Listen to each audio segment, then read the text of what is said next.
ध्यान दीजिए, ये क्लास 10th का जो है हिंदी के VVI कुछ प्रश्न और आंसर है। ठीक है, आप लोग इसको ध्यानपूर्वक देखिए और समझिए। पहला प्रश्न है कि मंगमा है ना, मंगमा का अपनी बहू के साथ इस बात को लेकर विवाद था, है ना। यानी कि सास बहू यानी मंगमा के बहू का नाम नजमा थी, है ना। और ये सास बहू के दोनों के क्या बीच में जो था विवाद था, झगड़ा था, है ना, क्या चीज के लेकर के। ठीक है, तो इसके बारे में हम लोग आज जानेंगे।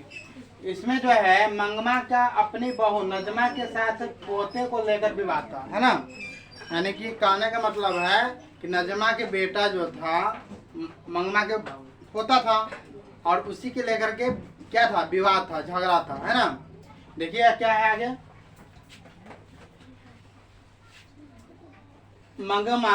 मंगम्मा और उसकी बहू नजमा का बेटे पर अपने अधिकार को लेकर भी विवाद था। यानी कहने का मतलब है, कभी कभी देखते हो गाँव में, तुम भी लोग या हम लोग भी देखते हैं कि कभी कभी देखते होगे कोई अपना पोता के डांट दिया, मार दिया, है ना।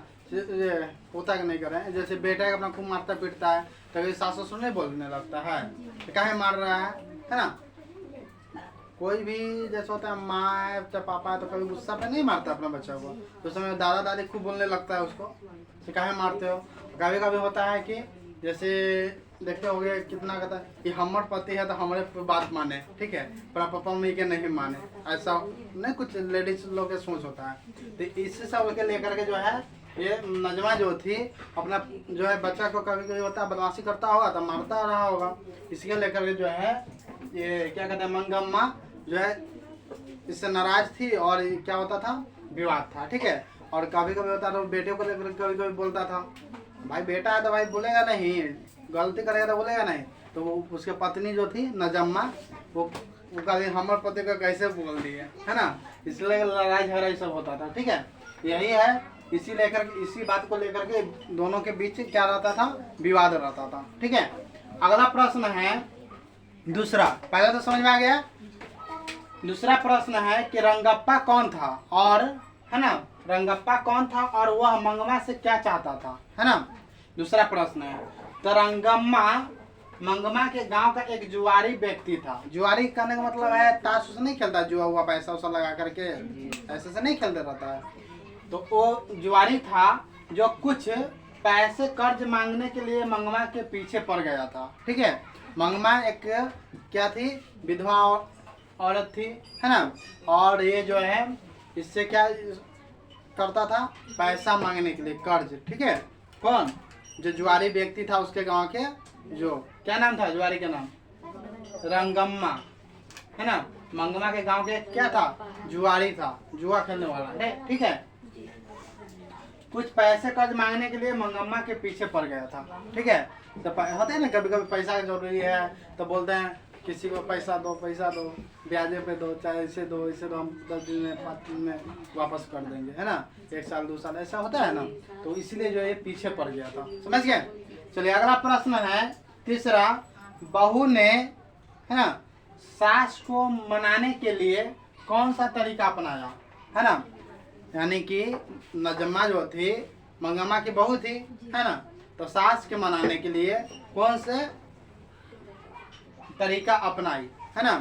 आप लोग कौन सा तरीका अपनाइएगा, धूम धड़का ना, हाँ तो धूम धड़का नहीं अपनाइएगा। चलो ध्यान दो, हल्ला मत करो, वो सब ना अपना देना वहां जाके, लड़का लोग ध्यान दो।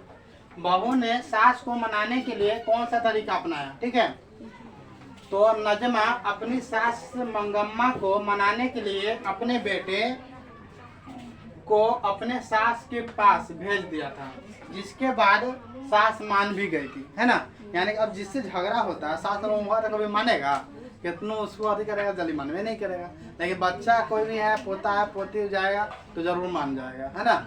इसके लेकर के जो है नजमा जो थी बहुत चालाक थी, है ना, वो अपने झगड़ा कर दी थी अब मनाने के लिए जो है पोता पोती के मंगमा के पोता पोती को भेज देता था, यानी कि नजमा अपना बेटा बेटी को, है ना, मान जाए। और इसके बाद मान भी जाती थी कौन, मंगम्मा। ठीक है, इसका आंसर समझ में आ गया। चलिए अगला प्रश्न है चौथा, मंगम्मा का चरित्र चित्रण कीजिए। प्रश्न है मंगम्मा के चरित्र चित्रण कीजिए। इसका आंसर है मंगम्मा एक विधवा औरत थी। ठीक है, कौन एक विधवा औरत थी? मंगम्मा। ठीक है, विधवा यानी उसके पति जो है डेड कर गए थे, जो अपना पेट पालने के लिए बेंगलुरु शहर में दही बेचने का काम करती थी। ठीक है, क्या करती थी? दही बेचती थी। कौन? मंगम्मा अपना पेट पालने के लिए, हर व्यक्ति अपना पेट पालने के लिए कुछ न कुछ काम करता है ना। तो इसी तरह मंगम्मा जो थी अपना पेट पालने के लिए क्या करती थी? दही बेचती थी। कहाँ? बेंगलुरु शहर में। ठीक है, और मंगम्मा के साथ उनकी एक बेटा है ना, मंगम्मा के एक बेटा भी था और एक बहू। ठीक है, बहू यानी पुतो जिसको कहते हैं, और एक पोता भी था, है ना। यानी कहने का मतलब है मंगम्मा के एक बेटा, एक बहू और एक पोता भी था। और मंगम्मा की अपनी बहू नजमा के साथ अच्छे संबंध नहीं थे, है ना। यानी कि अच्छे संबंध नहीं थे, कहने का मतलब है लड़ाई झगड़ा होते रहता होगा। ठीक है, वे दोनों मंगम्मा के बेटे पर अपने अधिकार को लेकर लड़ते झगड़ते रहते थे, है ना। यानी कहने का मतलब है कि कहता था हमर बेटा हमर बात माने। कौन? मंगम्मा। और नजम्मा कहती थी कि हमर पति हमर बात माने, है ना। तो भाई तो दोनों को ना मानना होगा। यहाँ पत्नी की भी है, किसी लड़की से शादी की हुआ तो भाई उसका भी बात मानना जरूरी है। ठीक है, और माँ बाप को भी बात मानना ही जरूरी है। ठीक है, इसलिए बेचारा पिस आ जाता था दोनों के बीच में बेटा, है ना। यही दो बात के लेकर के दोनों का क्या था? विवाद था, लड़ाई झगड़ा था। आगे समझ में। चलिए अगला प्रश्न है पांचवा, इस कहानी का कथावाचक कौन है उसका परिचय दीजिए, है ना। यानी पांचवा प्रश्न है किस कहानी के कथावाचक कौन है, इसका परिचय दीजिए, है ना। तो इस कहानी का कथावाचक मास्ती वेंकटेश अयंगार है, जिसका जन्म 6 जून 1961 ईस्वी को कर्नाटक के कुलोर, है ना, कुलोर में हुआ था। कहाँ हुआ था? कुलोर में। कब? 6 जनवरी 1961 में। किनका जन्म? मास्ती वेंकटेश अयंगार का। ठीक है, और वह कन्नड़ साहित्य की एक सर्वाधिक, है ना, प्रतिष्ठित रचनाकारों में से एक हैं। उनका कविता, नाटक, आलोचना, जीवन चरित्र आदि सभी में महत्वपूर्ण योगदान है। किनका? मास्ती वेंकटेश अयंगार का। ठीक है, यही इस कथावाचक का जो है परिचय है। ठीक है, आप लोग इसको याद कर लीजिएगा, है ना। और आप लोगों के जो अच्छा लगे वीडियो तो इसको जो है अपने दोस्तों के बीच इसको शेयर कर दीजिएगा।